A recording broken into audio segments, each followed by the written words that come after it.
أعوذ بالله من الشيطان الرجيم. بسم الله الرحمن الرحيم. لن تنالوا البر حتى تنفقوا مما تحبون وما تنفقوا من شيء فإن الله به عليم. كل الطعام كان حلا لبني إسرائيل إلا ما حرم إسرائيل وما يفعلوا من خير فلن يكفروه والله عليم بالمتقين. إن الذين كفروا لن تغني عنهم أموالهم ولا أولادهم من الله شيئا وأولئك أصحاب النار هم فيها خالدون.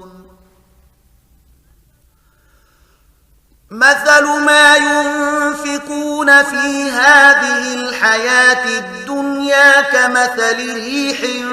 فيها صر أصابت حرث قوم ظلموا أنفسهم فأهلكته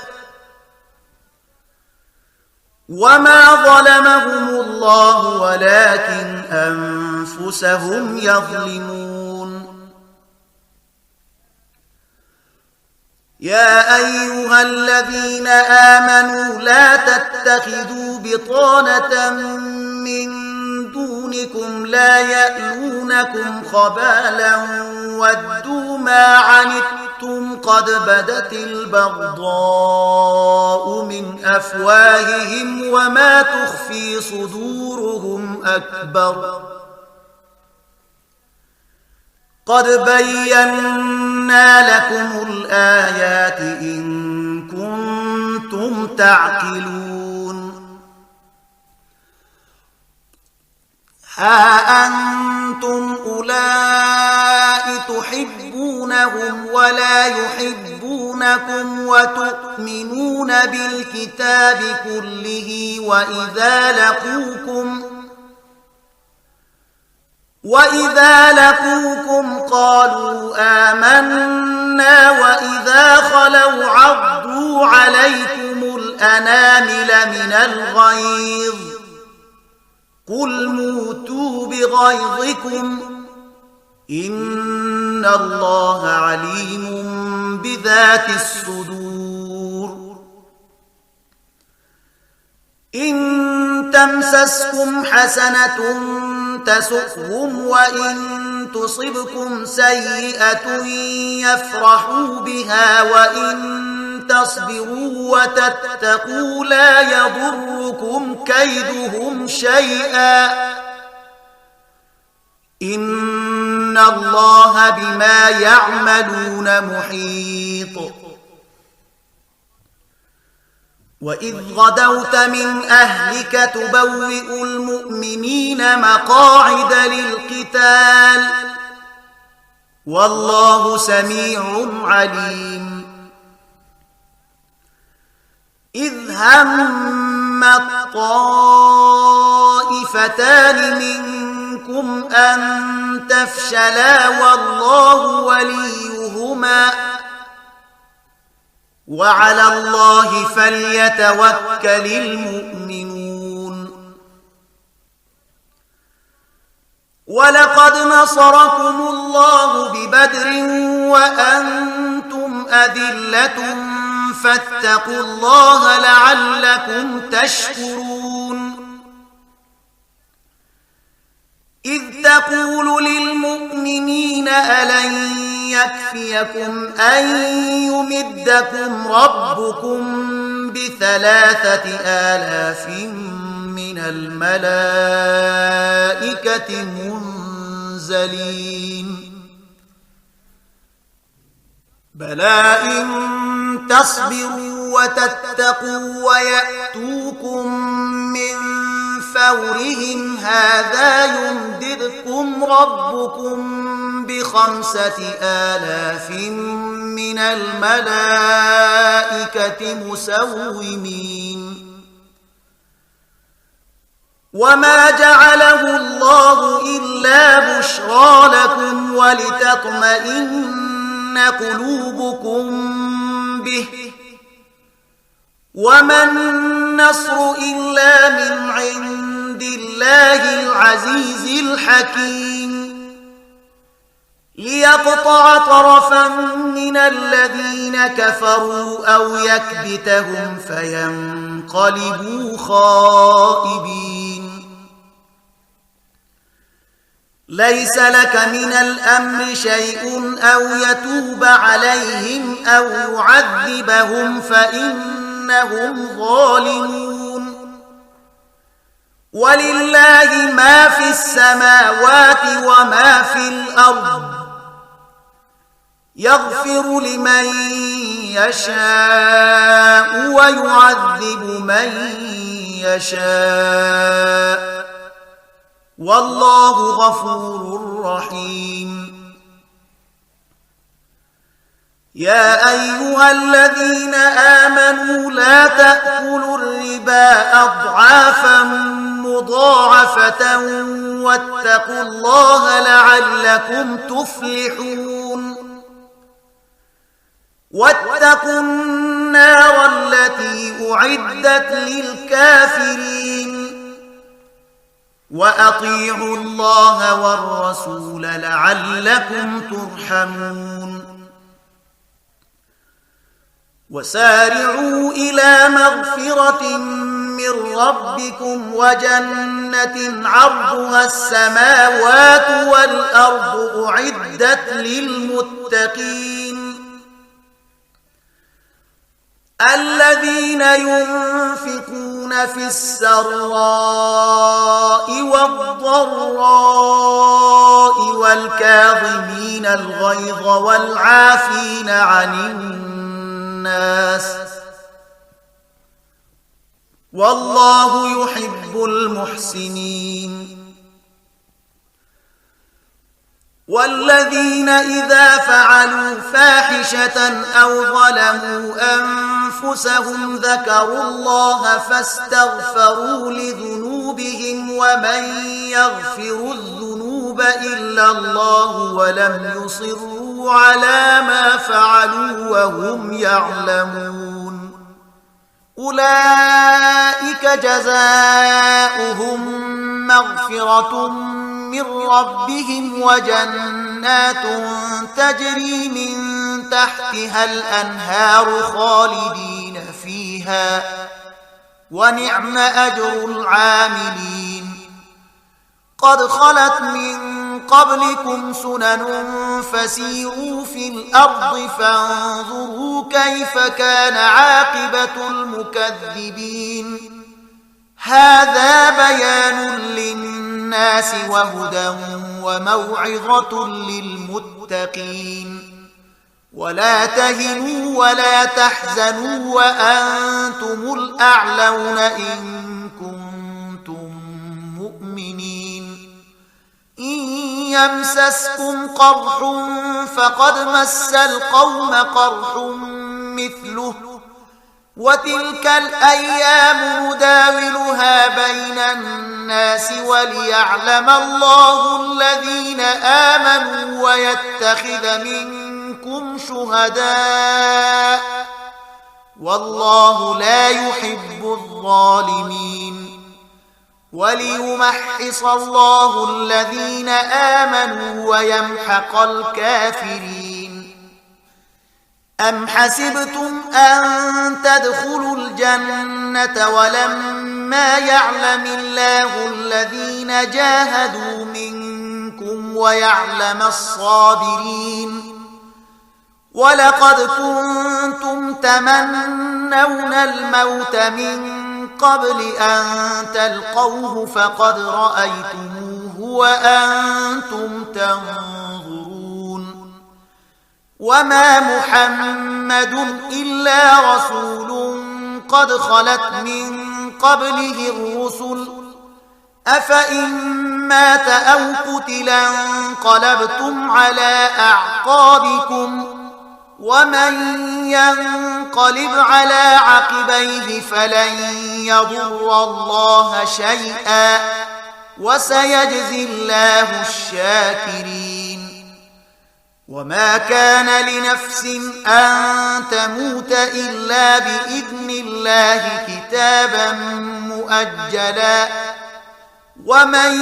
يرد ثواب الدنيا نؤته منها ومن يرد ثواب الآخرة نؤته منها وسنجزي الشاكرين.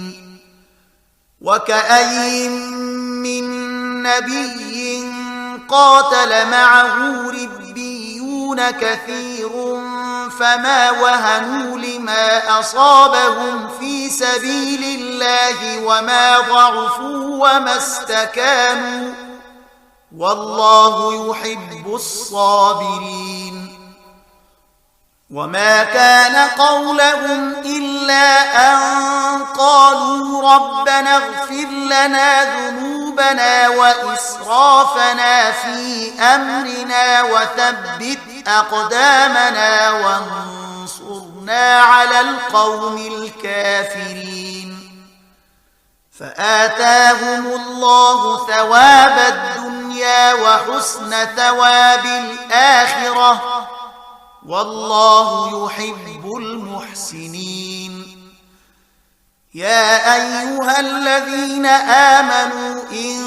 تطيعوا الذين كفروا يردوكم على أعقابكم فتنقلبوا خاسرين.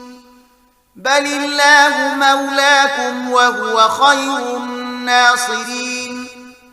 سنلقي في قلوب الذين كفروا الرعب بما أشركوا بالله ما لم ينزل به سلطانا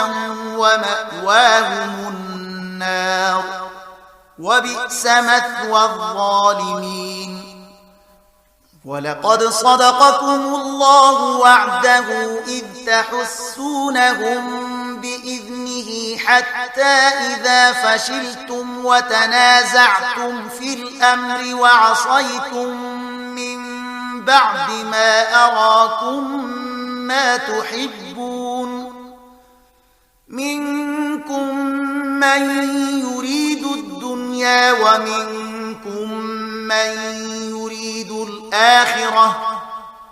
ثم صرفكم عنهم ليبتليكم ولقد عفا عنكم والله ذو فضل على المؤمنين. إذ تصعدون ولا تلوون على أحد والرسول يدعوكم في أخراكم فأثابكم غما بغم لكي لا تحزنوا على ما فاتكم ولا ما أصابكم والله خبير بما تعملون. ثم أنزل عليكم من بعد الغم أمنة نعاسا يغشى طائفة منكم وطائفة قد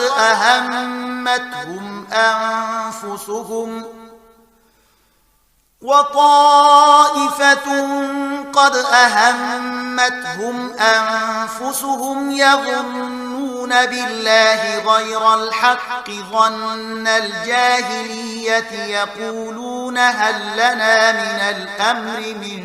شيء قل إن الأمر كله لله يخفون في أنفسهم ما لا يبدون لك يقولون لو كان لنا من الأمر شيء ما قتلنا هاهنا قل لو كنتم في بيوتكم لبرز الذين كتب عليهم القتل إلى مضاجعهم وليبتلي الله ما في صدوركم وليمحص ما في قلوبكم والله عليم بذات الصدور.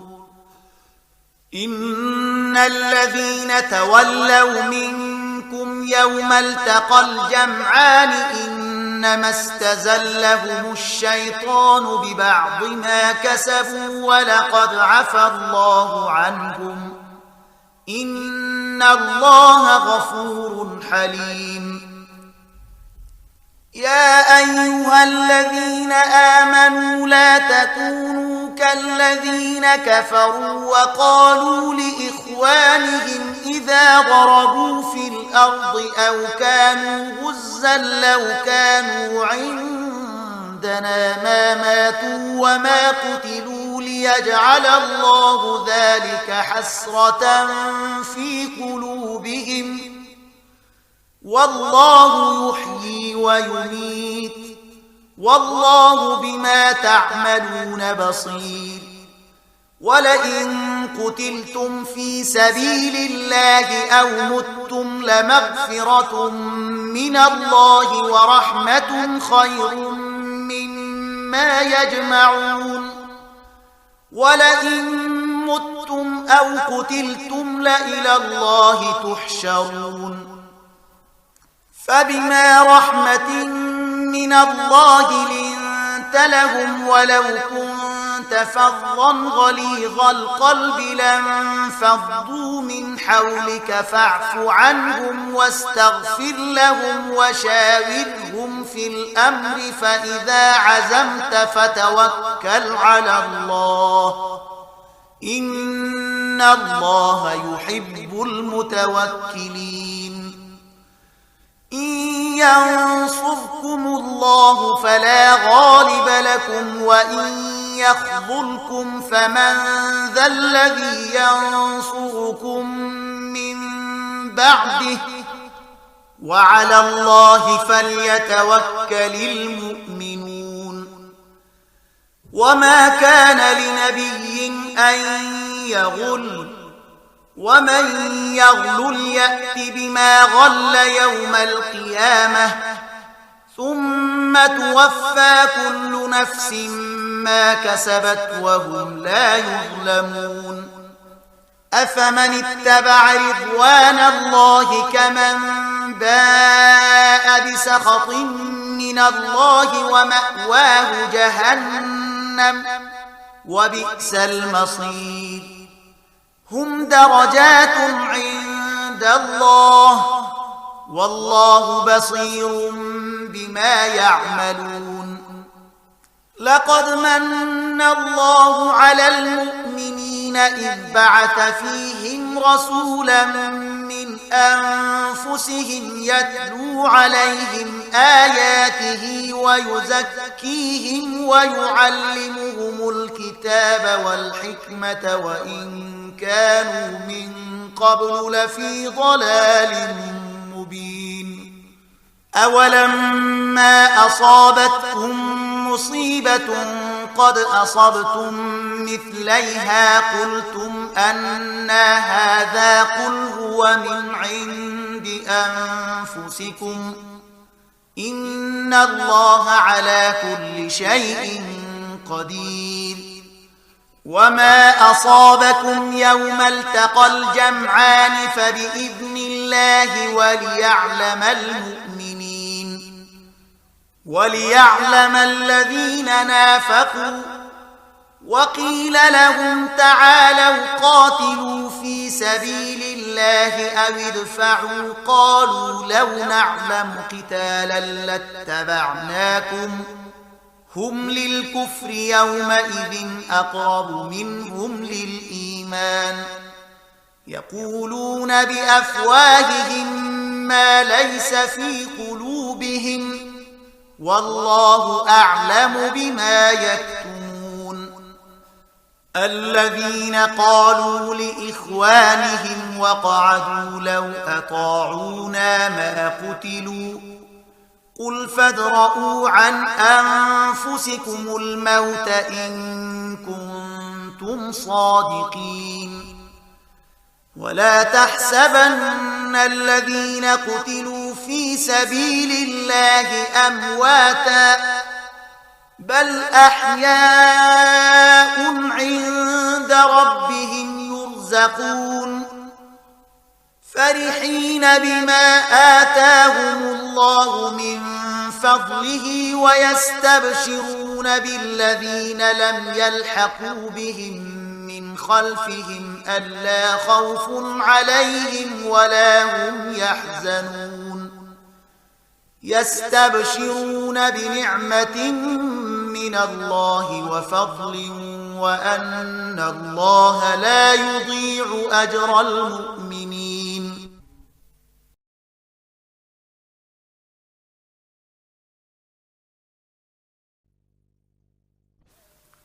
الذين استجابوا لله والرسول من بعد ما أصابهم القرح للذين أحسنوا منهم واتقوا أجر عظيم الذين قال لهم الناس إن الناس قد جمعوا لكم فاخشوهم فزادهم إيمانا وقالوا حسبنا الله ونعم الوكيل فانقلبوا بنعمة من الله وفضل لم يمسسهم سوء واتبعوا رضوان الله والله ذو فضل عظيم إنما ذلكم الشيطان يخوف أولياءه فلا تخافوهم وخافون إن كنتم مؤمنين ولا يحزنك الذين يسارعون في الكفر إنهم لن يضروا الله شيئا يريد الله ألا يجعل لهم حظا في الآخرة ولهم عذاب عظيم إن الذين اشتروا الكفر بالإيمان لن يضروا الله شيئا ولهم عذاب أليم ولا يحسبن الذين كفروا أنما نملي لهم خير لأنفسهم إنما نملي لهم ليزدادوا إثما ولهم عذاب مهين ما كان الله ليذر المؤمنين على ما أنتم عليه حتى يميز الخبيث من الطيب وما كان الله ليطلعكم على الغيب ولكن الله يجتبي من رسله من يشاء فآمنوا بالله ورسله وإن تؤمنوا وتتقوا فلكم أجر عظيم ولا يحسبن الذين يبخلون بما آتاهم الله من فضله هو خيرا لهم بل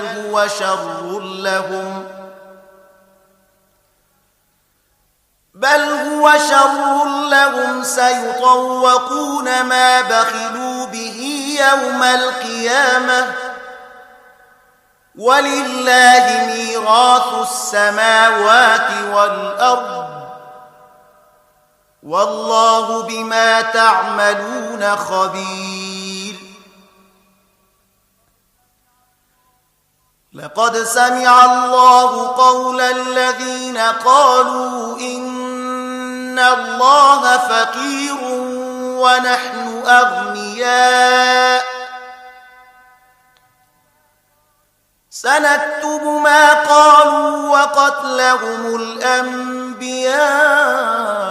بغير حق ونقول ذوقوا عذاب الحريق ذلك بما قدمت أيديكم وأن الله ليس بظلام للعبيد الذين قالوا إن الله عهد إلينا ألا نؤمن لرسول حتى يأتينا بقربان تأكله النار قل قد جاءكم رسل من قبلي بالبينات وبالذي قلتم فلم قتلتموهم إن كنتم صادقين فإن كذبوك فقد كذب رسل من قبلك جاءوا بالبينات والزبر والكتاب المنير كل نفس ذائقة الموت وإنما توفون أجوركم يوم القيامة فمن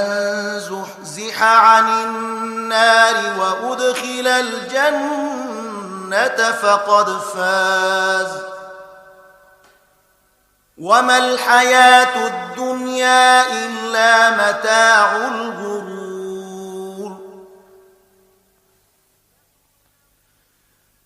لتبلون في أموالكم وأنفسكم ولتسمعن من الذين أوتوا الكتاب من قبلكم ومن الذين أشركوا أذى كثيرا وإن تصبروا وتتقوا فإن ذلك من عزم الأمور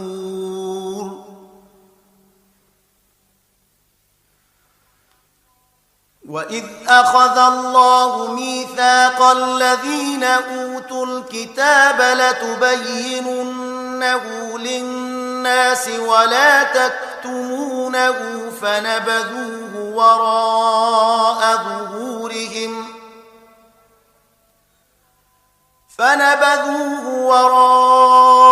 ظهورهم واشتروا به ثمنا قليلا فبئس ما يشترون لا تحسبن الذين يفرحون بما أتوا ويحبون أن يحمدوا بما لم يفعلوا فلا تحسبنهم بمفازة من العذاب ولهم عذاب أليم ولله ملك السماوات والأرض والله على كل شيء قدير إن في خلق السماوات والأرض واختلاف الليل والنهار لآيات لأولي الألباب الذين يذكرون الله قياما وقعودا وعلى جنوبهم ويتفكرون يتفكرون في خلق السماوات والأرض ربنا ما خلقت هذا باطلا سبحانك فقنا عذاب النار ربنا إنك من تدخل النار فقد أخزيته وما للظالمين من أنصار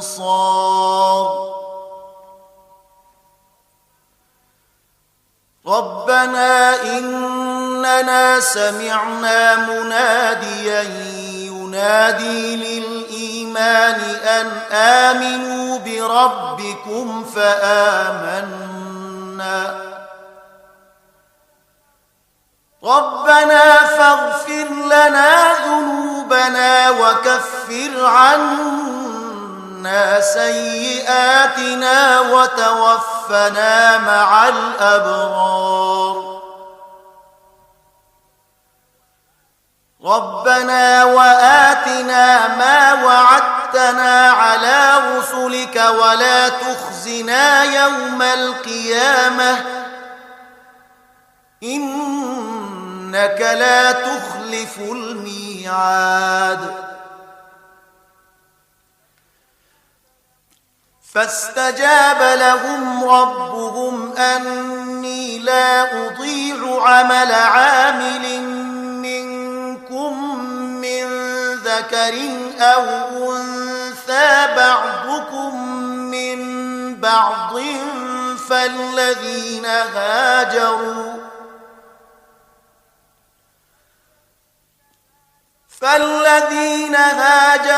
وأخرجوا من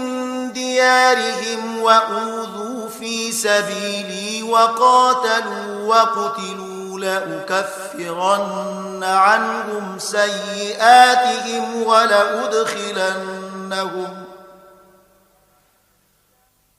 ولأدخلنهم جنات تجري من تحتها الأنهار ثوابا من عند الله والله عنده حسن الثواب لا يغرنك تقلب الذين كفروا في البلاد متاع قليل ثم مأواهم جهنم وبئس المهاد لكن الذين اتقوا ربهم لهم جنات تجري من تحتها الأنهار خالدين فيها نزلا من عند الله وما عند الله خير للأبرار وإن من أهل الكتاب لمن يؤمن بالله وما أنزل إليكم وما أنزل إليهم خاشعين لله لا يشترون بآيات الله ثمنا قليلا أولئك لهم أجرهم عند ربهم إن الله سريع الحساب يا أيها الذين آمنوا اصبروا وصابروا ورابطوا واتقوا الله لعلكم تفلحون بسم الله الرحمن الرحيم يا أيها الناس اتقوا ربكم الذي خلقكم من نفس واحدة وخلق منها زوجها وبث منهما رجالا كثيرا ونساء واتقوا الله الذي تساءلون به والأرحام إن الله كان عليكم رقيبا وآتوا اليتامى أموالهم ولا تتبدلوا الخبيث بالطيب ولا تأكلوا أموالهم إلى إلى أموالكم إنه كان حوبا كبيرا وإن خفتم ألا تقسطوا في اليتامى فانكحوا ما طاب لكم من النساء مثنى وثلاث ورباع فإن خفتم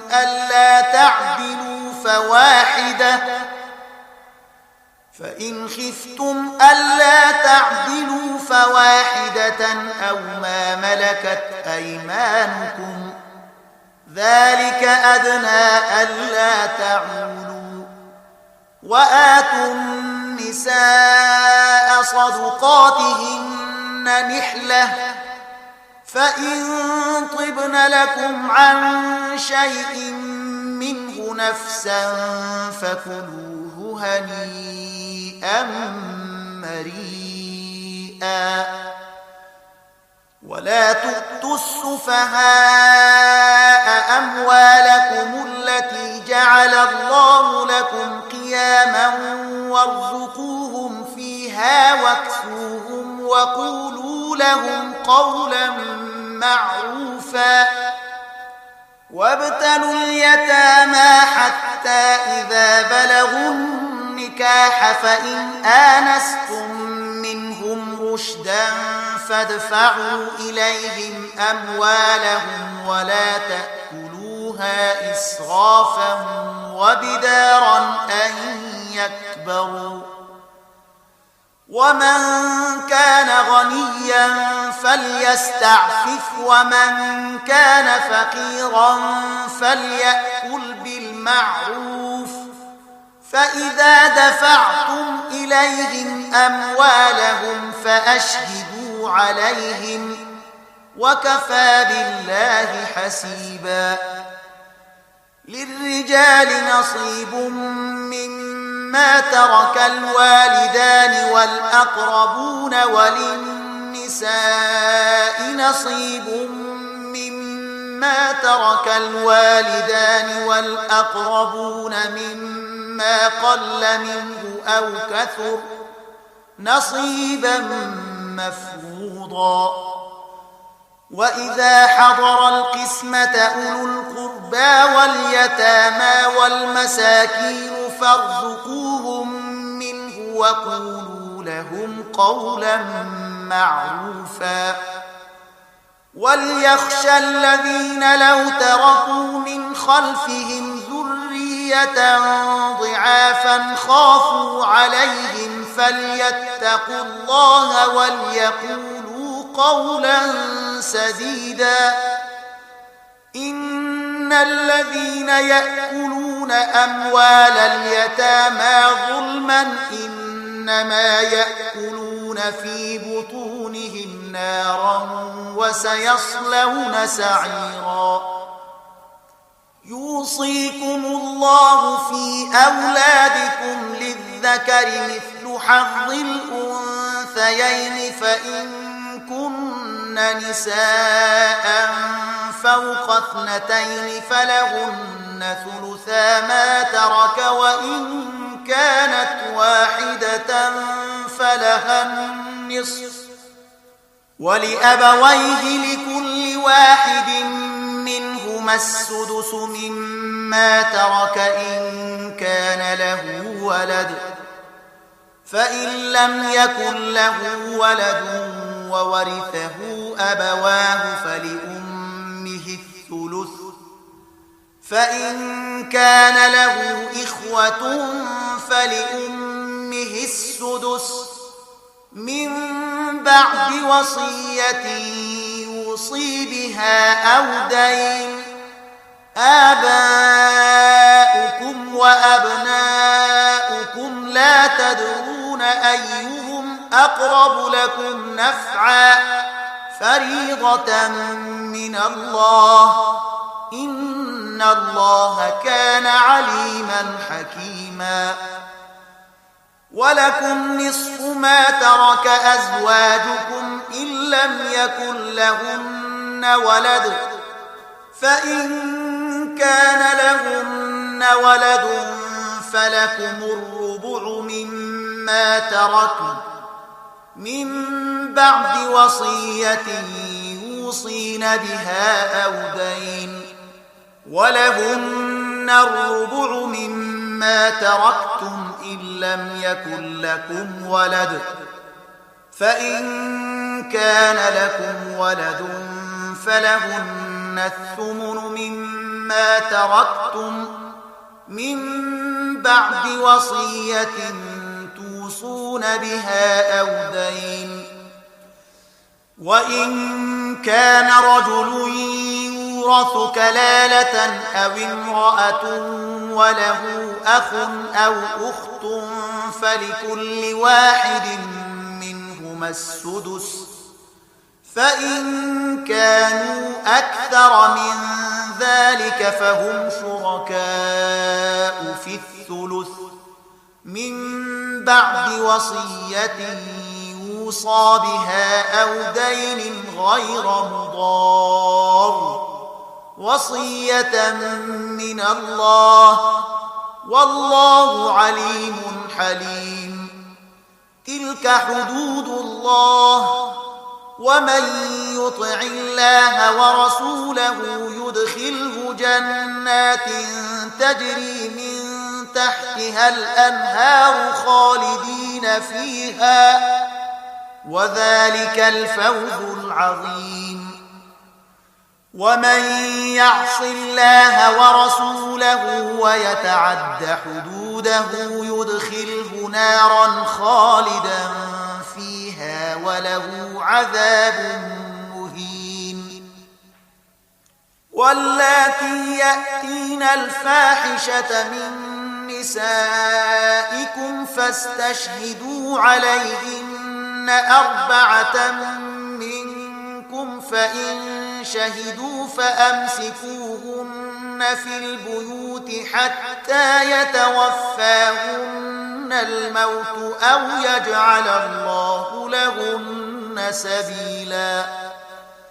واللذان يأتيانها منكم فآذوهما فإن تابا وأصلحا فأعرضوا عنهما إن الله كان توابا رحيما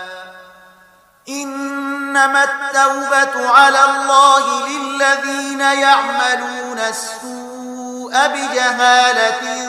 ثم يتوبون من قريب فأولئك يتوب الله عليهم وكان الله عليما حكيما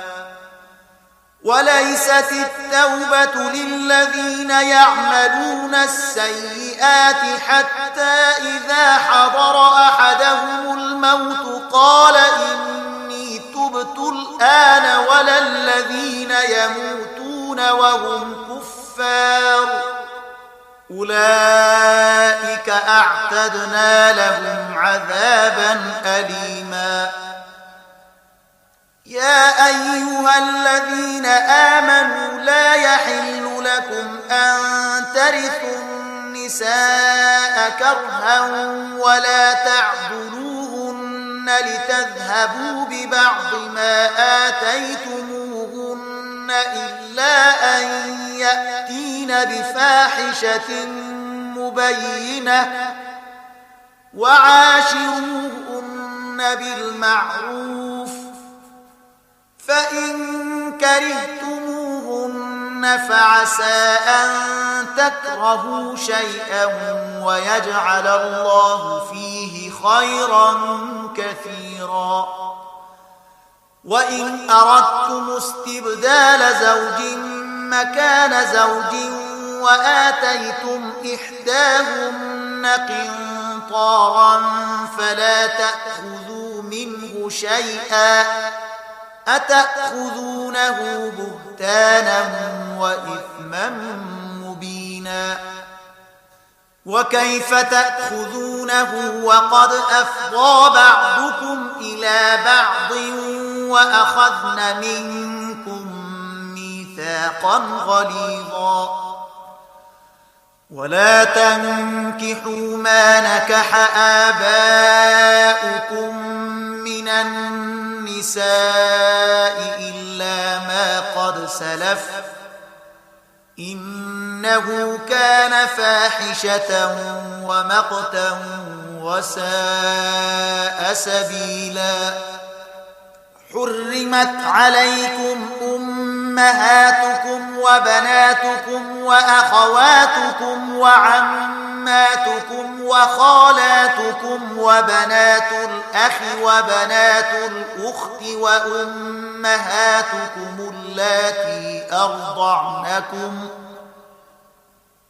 وأمهاتكم اللاتي أرضعنكم وأخواتكم من الرضاعة وأمهات نسائكم وربائبكم اللاتي في حجوركم من نسائكم اللاتي دخلتم بهن وربائبكم اللاتي في حجوركم من نسائكم اللاتي دخلتم بهن فإن لم تكونوا دخلتم بهن فلا جناح عليكم وحلائل أبنائكم